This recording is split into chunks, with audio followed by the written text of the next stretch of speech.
Everyone loved them. No one believed me. Everyone thought your parent was amazing.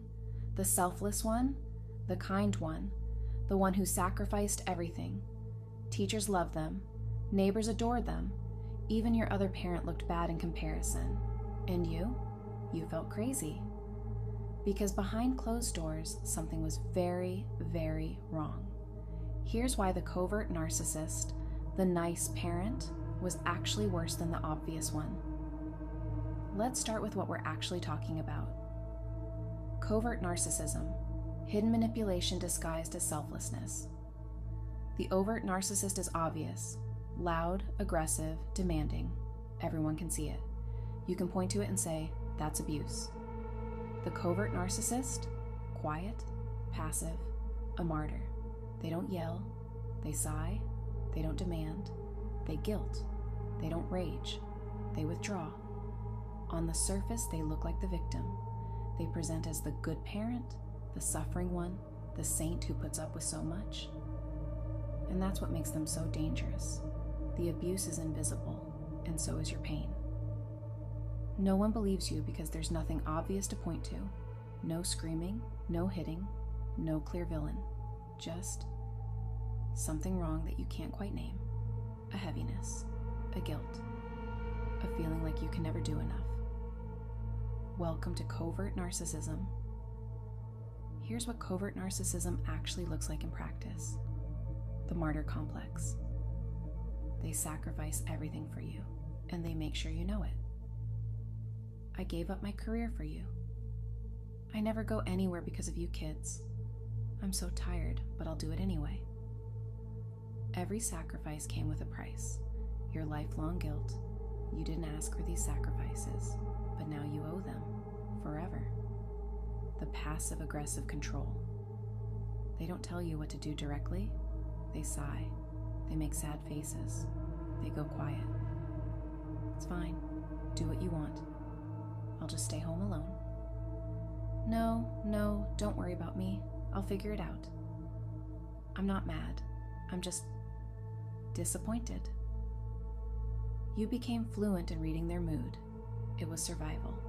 You learned to manage their emotions before they even spoke. You became hyper-vigilant, always scanning. Are they okay? Did I upset them? What do they need? The victim narrative. Everything was happening to them. They were always tired, overwhelmed, unappreciated suffering, doing everything alone. You became their emotional caretaker, the parent. Your job wasn't to be a kid. Your job was to make them feel better, to appreciate them, to need them, to prove they mattered. The subtle undermining. They didn't outright criticize you. They worried about you, expressed concern. Are you sure you can handle that? That's a big step. I just don't want you to get hurt. You've always been so sensitive. I'm just worried you're making a mistake. Every concern planted a seed of doubt. They didn't build you up. They kept you small, dependent, uncertain. Because if you succeeded, if you left, if you didn't need them anymore, then who would they be? The emotional manipulation. They cried. A lot. And you had to fix it. If you set a boundary, tears. If you disagreed, hurt feelings. If you had your own life, I guess I'm not important anymore. Your needs became the problem. Their feelings were the priority. You learned that your emotions upset them, so you stopped having emotions. You became the strong one, the responsible one, the one who holds it together. You raised yourself, and then you raised them. Here's the thing people don't understand. Covert narcissism is, in many ways, worse than overt abuse.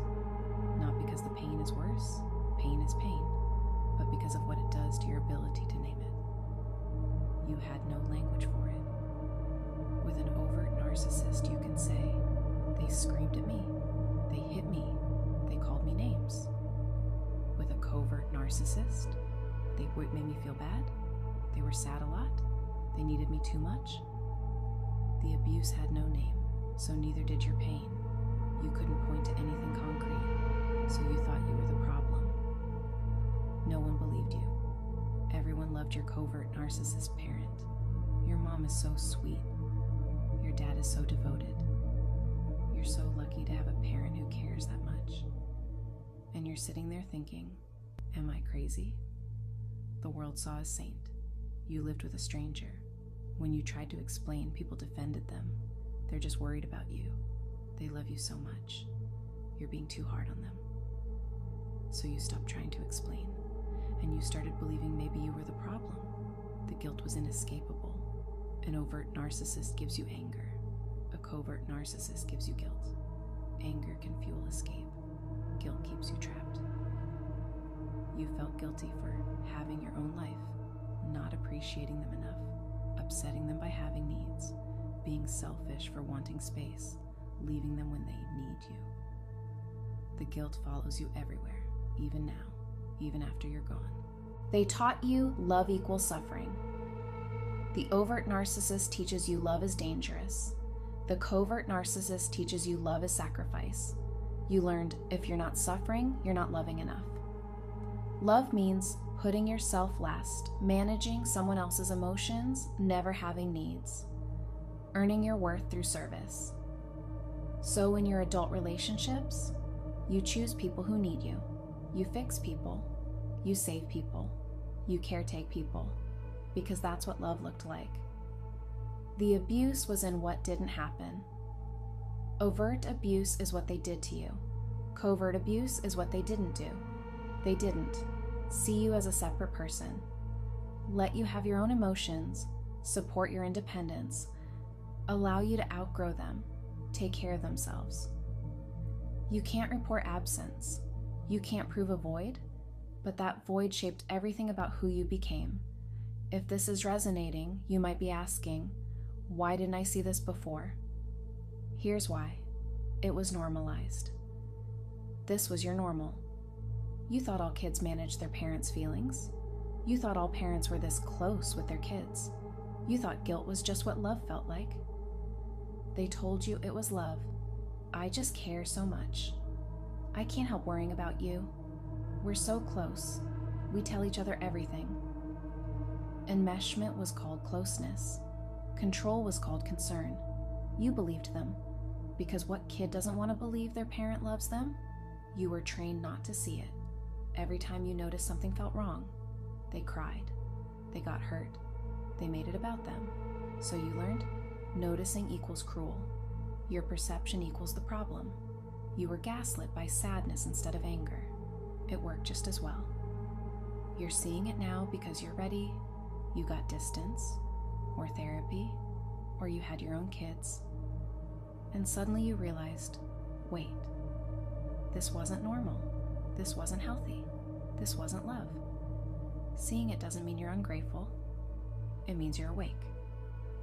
So what do you do with this information? First, you name it. What happened to you was emotional abuse. It was enmeshment. It was parentification. It was covert narcissism. Just because it was quiet doesn't mean it didn't hurt. You're allowed to call it what it was. Second, you grieve you're grieving the parent you thought you had. The good one, the nice one, but that person was a performance. Behind the martyrdom was manipulation. Behind the sacrifice was control. It's okay to be angry. It's okay to be sad. Both can be true. Third, you break the pattern. You don't owe anyone. Management of their emotions. Endless appreciation. Your life in service to theirs. Performance of closeness. Sacrifice of yourself. Love is not supposed to feel like drowning. Real love celebrates your independence, respects your boundaries, wants you to thrive, doesn't require constant proof. You're learning that now. Fourth, you reclaim your right to feelings. You're allowed to be angry without fixing their hurt, have needs without guilt, disagree without crisis, leave without permission. Your emotions are not violence, they're information. Feel them, all of them. You don't have to manage anyone else's response. The covert narcissist was worse because they made you doubt your own reality. Everyone else saw the nice parent. You lived with the truth. And the truth is, abuse doesn't have to be loud to be real. Manipulation doesn't have to be obvious to be damaging. Control doesn't have to be aggressive to be suffocating. You weren't crazy. You weren't ungrateful. You weren't too sensitive. You were being slowly erased by someone who looked like they loved you. You're not the problem. You never were. Now you know. And knowing changes everything. They trained you to disappear. You're learning to exist. This channel is about making sense of childhood and narcissistic abuse and healing from it. Subscribe if you want to keep going together.